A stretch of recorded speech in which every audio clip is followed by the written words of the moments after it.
Hello दोस्तों, क्या हाल है? उम्मीद करता हूँ आप लोग सब ठीक होंगे। मैं हूँ आपका दोस्त नफीस कारपेंटर।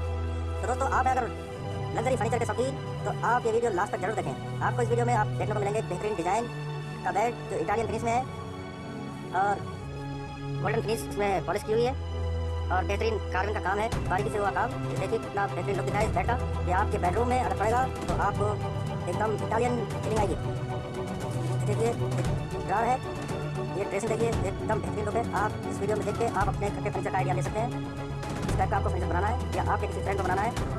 और दोस्तों, इस टाइप का आपको अगर फर्नीचर बनाने का है तो आप हमसे संपर्क कर सकते हैं। कॉन्टैक्ट डिटेल जो है ना सारी डिस्क्रिप्शन में मिल जाएगी। आप वहाँ से फ़ोन नंबर और सारी डिटेल वहाँ से देख सकते हैं और आप इंडिया में ये फर्नीचर आप अपने घर में बनवा सकते हैं। और इस फर्नीचर के लिए आपको नवी फर्नीचर हाउस ट्रकपुर में उत्तराखंड में आपको इस टाइप का फर्नीचर अवेलेबल होगा। आप कहीं से भी हैं, आप कॉन्टैक्ट करें, आपको ट्रांसपोर्टर के